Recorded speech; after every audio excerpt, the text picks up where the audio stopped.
मित्रों, यह अमर कथा जो भगवान शिव ने माता पार्वती को सुनाई थी, उस अमर कथा को आपके समक्ष एक अत्यंत संक्षिप्त रूप में मानव उत्थान अर्थात लोक कल्याण के मूलभूत उद्देश्य से श्रवण और श्रावण के माध्यम से एक अत्यंत गूढ़ रहस्य आपके समक्ष प्रस्तुत कर रहा हूँ। पुराणों के अनुसार बात उस समय की है जब माता पार्वती ने भगवान शिव से पूछा कि हे प्रभु, मैं तो कई बार मायावश शरीर धारण कर चुकी हूँ और आप अजर अमर हैं। ना ही कभी आपने जन्म लिया है और ना ही कभी आपकी मृत्यु हुई है। ऐसा क्या कारण है कि जो आपको मुझसे और औरों से अलग स्वरूप प्रदान करता है? भगवान शिव ने माता पार्वती के वचन सुनकर उनको सही समय आने पर आपको भी ज्ञात हो जाएगा, यह कहकर उनके मन की बात को सुअवसर आने तक शांत कर दिया। कुछ दिनों बाद श्रावण मास की पूर्णिमा को भगवान शिव माता पार्वती को कैलाश पर्वत से उस अमर कथा को सुनाने के लिए अमरनाथ धाम की ओर चल पड़े, जो आज जम्मू कश्मीर राज्य के श्रीनगर शहर के उत्तर पूर्व में समुद्र तल से लगभग 13,600 फुट की ऊंचाई पर हिमालय की पर्वत श्रेणियों में स्थित है। कहते हैं कि भगवान शिव ने अपनी सवारी नंदी तथा पुत्र गणेश जटाओं से चंद्रमा एवं गंगा और नागदेव को उचित स्थान पर रुकने के लिए कहकर माता पार्वती के साथ अमरनाथ गुफा में आ गए। अमर कथा सुनाने से पहले महादेव ने अपना डमरू बजाकर वहां उपस्थित सभी जीव जंतुओं को वहां से दूर कर दिया। भगवान शिव ने माता पार्वती को कथा के बीच में हुंकारा भरने के लिए भी कहा, ताकि भगवान शिव को ज्ञात रहे कि पार्वती जी कथा सुन रही हैं। इसमें माता पार्वती ने अपनी सहमति प्रकट करते हुए भगवान शिव से कथा प्रारंभ करने के लिए कहा। भगवान शिव ने माता पार्वती से कहा कि हे पार्वती, जो कथा आज मैं आपको सुनाने जा रहा हूँ वो ना ही आज तक किसी ने सुनी है और ना ही किसी भी प्राणी को उसका ज्ञान है। इसके श्रवण मात्र से कोई भी प्राणी जीवन मरण के बंधन से मुक्त होकर अंत में परम शिव धाम को प्राप्त हो जाता है।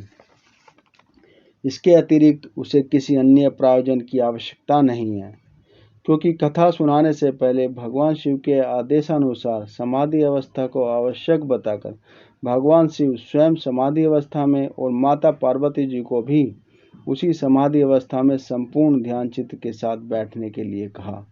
लेकिन पार्वती जी को नींद आने के कारण हुंकारा शुक अर्थात तोते का बच्चा, जो बाद में वेद व्यास के पुत्र होकर 12 साल तक भगवान शिव के भय के कारण मां की गर्भावस्था में ही रहे। कारण यह था कि जब माता पार्वती जी कथा सुनते समय निंद्रावस्था में चली गई थी तो शुक जी ही हुंकारा भर रहे थे, जिसकी वजह से शुक जी ने ही सारी कथा सुन ली। और जब कथा संपूर्ण हुई तो भगवान शिव यह जानकर बड़े क्रोधित हुए, जिससे भयवश शुक जी अमर कथा के श्रवण के प्रभाव से वेद व्यास की पत्नी आरुणि के मुख से ही उनके गर्भ में प्रवेश कर गए और 12 वर्ष तक गर्भ में रहकर ही समस्त वेदों का अध्ययन सुनते रहे। और द्वापर युग में भगवान विष्णु रूप श्री कृष्ण के कहने पर ही गर्भावस्था से बाहर आए, लेकिन अमर कथा के ज्ञान के प्रभाव से माता पिता की आज्ञा लेकर सीधे वन को तपस्या करने चले गए थे, क्योंकि शुक देव जी को ब्रह्म ज्ञान हो चुका था। मित्रों, यहाँ आपको यह रहस्य बताना आवश्यक है कि रमण क्रिया से पहले जीव देखने या सोचने मात्र से ही गर्भ धारण कर सकते थे, जिसे बाद में भगवान ब्रह्मा से उत्पन्न पुत्र दक्ष ने मैथुन क्रिया में परिवर्तित कर दिया था। तभी से जीव गर्भावस्था से होकर इस जगत रूप में अपना स्वरूप धारण करता है। अब भगवान शिव ने माता पार्वती से कहा, हे पार्वती, ब्रह्म ज्ञान क्या है मैं आपको सुनाता हूँ, संपूर्ण ध्यान लगाकर सुनिए। भगवान शिव बोले, हे पार्वती जी, मैं ही ब्रह्म ज्ञान हूँ, मुझसे परे और कुछ भी नहीं है।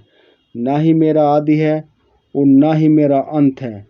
मैं अजन्मा और अनादि हूँ। जो प्राणी इस रहस्य को जानते हैं उनको किसी अन्य प्रायोजन को जानने की आवश्यकता ही नहीं है। जो प्राणी नित्य मेरी उपासना करते हुए अपनी समस्त इंद्रियों और इच्छाओं को मुझ में ही अर्पित कर देते हैं एवं जो वेदों अनुसार कर्म करते हुए सदैव जप तप और दान पुण्य में लगे रहते हैं, ऐसे प्राणियों का मैं स्वतः ही उद्धार कर उनकी समस्त इच्छाओं को पूर्ण कराकर एवं समस्त सांसारिक सुखों की प्राप्ति कराकर अंत में शिवलोक की प्राप्ति करा देता हूँ। जो जीवात्मा सदैव शिव भक्ति अर्थात नित्य ओम नमः शिवाय का जाप करते हुए सदैव शिव आराधना और वेदों अनुसार पूजा पाठ एवं व्रत आदि करते हैं और शिव ज्ञान अर्थात नित्य शिव पुराण और वेदों का अध्ययन करते रहते हैं, निश्चित ही वे प्राणी इस संसार रूपी मोह माया के बंधन से मुक्त हो अंत में मेरे ही धाम को प्राप्त हो जाते हैं। वहीं इसके विपरीत जो प्राणी सदैव अपनी ही स्वार्थ सिद्धि में और अपने लाभ के लिए सदैव दूसरे प्राणियों को पीड़ा एवं संताप देने में ही अपना समस्त जीवन व्यर्थ कर देते हैं, ऐसे मनुष्य निश्चित रूप से अपने द्वारा किए गए प्रत्येक पाप कर्म को भोगते हुए अंत में अधोगति को ही प्राप्त होते हैं। इसमें तनिक भी संदेह नहीं है। यह सदा स्मरण रहे कि प्राणी द्वारा किए गए प्रत्येक पाप कर्म को जीवात्मा को उसी योनि या अन्य योनियों में भोगना ही पड़ता है। जो प्राणी यह परम सत्य जानते हैं, ऐसे जीव सदैव विवेक पूर्वक अपने प्रत्येक कर्म को करते हुए अंत में मुझ में ही विलीन हो जाते हैं। अर्थात शिव भक्ति और शिव ज्ञान से परे संसार में कुछ भी नहीं है। जो प्राणी मुझ में ही अपना सब कुछ न्योछावर कर मुझे ही आदि अनादि मानते हुए सदैव ही पुण्य कर्म करते हुए नित्य मेरी ही आराधना करते हैं, अंत में मुझ में ही विलीन हो जाते हैं, क्योंकि मैं ही आदि हूँ और मैं ही अंत हूँ, अर्थात मैं ही परम ब्रह्म हूँ और यही ब्रह्म ज्ञान है जिसका आज तक मेरे सिवा किसी भी अन्य को ज्ञान नहीं था। ऐसा कहकर भगवान शिव समाधि अवस्था से बाहर आ जाते हैं। मित्रों, पुराणों के अनुसार जो भी प्राणी अपने जीवन काल में अमरनाथ धाम के दर्शन करता है, ऐसा माना जाता है कि बर्फ रूप में स्थापित शिवलिंग के दर्शन पाकर वह अंततः शिवलोक को प्राप्त हो जाता है। मित्रों, इस अमर कथा का श्रवण और श्रावण करने के बाद अब मैं आपसे विदा लेता हूँ।